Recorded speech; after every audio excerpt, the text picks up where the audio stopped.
Hi everyone, welcome to TwoTwins in EVE, your weekly update for EVE Online stuff. I am your host, delonewolf. Not a lot of official news this week, but let's start with the 20plex for a GeForce video card offer. CCP and Nvidia started with a limited offer of 100 cards, so a potential sink of 2000 plex, and they sold out in less than 2 minutes. While it's an interesting experiment, I can't help but wonder what a large-scale offer like this would do to the plex prices. Still, what I get out of this is that not just in EVE, but in gaming in general, the lines between legal and illegal RMT continue to blur. What's to stop these purchasers from selling the video cards on eBay? I'm thinking not much. Personally, I'm not against this. I think it's a natural evolution and it has become unstoppable by now. It does make me curious about the possible impact of the real money auctioners in Diablo 3 on gaming in general. These are interesting times to be a gamer, in my opinion. 2 more FanFest videos were released by CCP, the EVE and the Dust finals. I have to say that for entertainment and esports potential, I like the Dust video the most. I hope Dust will have a nice competitive scene, but I also look forward to videos combining large fleet fights in EVE and ground battles in Dust. It should be very cool to see as well, with large scale and tactical battles in EVE Online. Combined with action-packed and competitive battles in Dust, I think the EVE universe will have great potential for video content about gaming once Dust is released. The one thing I always notice watching EVE and other games on YouTube is that the EVE videos can often tell a great story and are of great quality. With the right tools and support from CCP, I think the EVE universe could really set a new standard for this sort of stuff. If you're from the UK and you're paying EVE with a recurring subscription, head over to the account management page and check out the payment methods, because CCP is finally allowing you to pay directly in British pounds, so you can save quite a bit of money on your sub. I also wanted to mention a cool video that probably only EVE players will be able to fully grasp. It's called 2 months of EVE Online. The link will be below in the description. And finally, with the escalation patch slated for next week, I'd say plan ahead for your training queues and remember to put in a long skill a few days before the actual patch.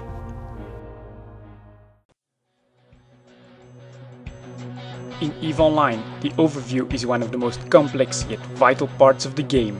Many pilots struggle with its complexity, but now Liberty Prime's UI generator is here to help you.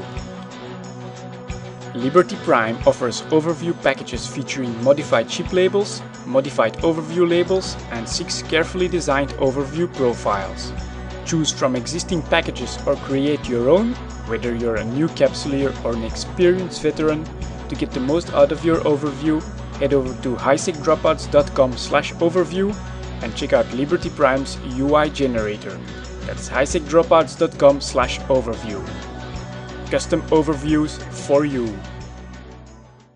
Hi everyone, welcome back to part 2. This part will be a bit more improvised since there was not that much news that I wanted to cover this week.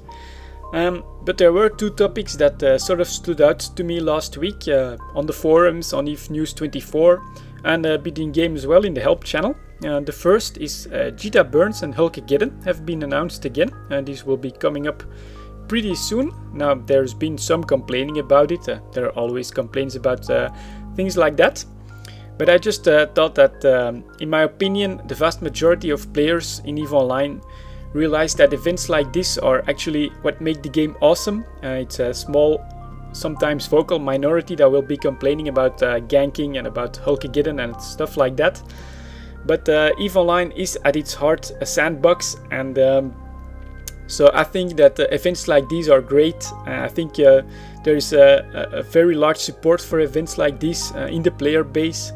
Nobody wants to really, well, some people want to restrict it, but I don't think it's ever going to happen. Most people just support this sort of stuff.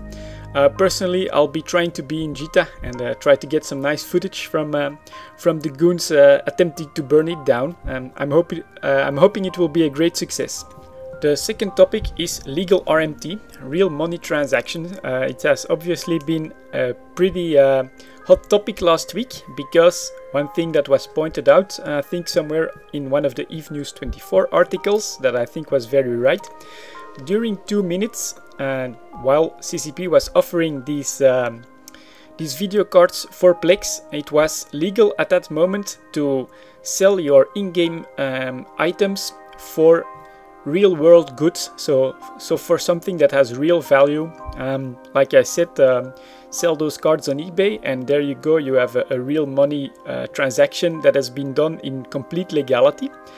And now most posts and most topics about this were specifically about EVE Online and what happened there. Words like fraud, theft from one side, and then on the other side it's just Plex. They only represent a sub, not really actual money. I kind of disagree with this. In my opinion, all assets in EVE Online actually have a certain value in the real world. It's a supply and demand, and there is obviously demand for it. So it does have value. I'm just saying that it's only Plex, which only represents sub and are owned by CCP, doesn't mean it has no value. But I'm not against any of this. Personally, I'm thinking a little bit, I'm trying to think a little bit larger than just in EVE Online, and I'm considering another game that I'm really looking forward to, which is Diablo 3, which is going to introduce the real money auction house.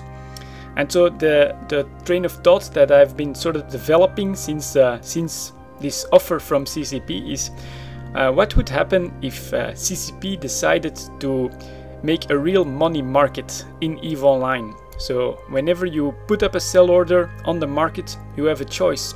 Either you get ISK from your order, or you can be paid through PayPal. I think that would be very interesting. Of course, the current system that CCP is using for the Plex has its advantages. If somebody wants to buy a Titan right now in ISK, he can do this, just has to buy enough Plex, sell them on the market, and he can buy his Titan no problem. The advantage there is, of course, that CCP gets basically all those subs paid in advance. In my opinion, the disadvantage to this is that once all these Plex are used up, CCP is on the same exact bottom line, and they have their sub income, and that's it. The advantage for the real money transactions is, like what Blizzard is going to do, and that you could of course ask for a fee for every transaction that is being done. Of course, the Plex no longer being involved in this, CCP isn't certain about its subscription revenue at that point, but the potential is there for getting these fees as an extra income above what would otherwise have been earned if you only used the Plex system. Personally, I don't see it happening in EVE Online. The other big market trend that has been going on are the microtransactions, and the EVE Online community has just completely destroyed that in EVE Online. CCP never even had a chance. But personally, I do think that this type of legal RMT is a growing trend in gaming, and Diablo 3 is going to be like opening Pandora's box on this. If Diablo 3 turns out to be successful, I expect that there will be a lot of pressure on other companies to follow suit in this type of systems. So what are your thoughts on this? What would you think would happen to EVE Online if CCP basically copied the real money auction house ID from Diablo 3 and implemented this in our EVE Online?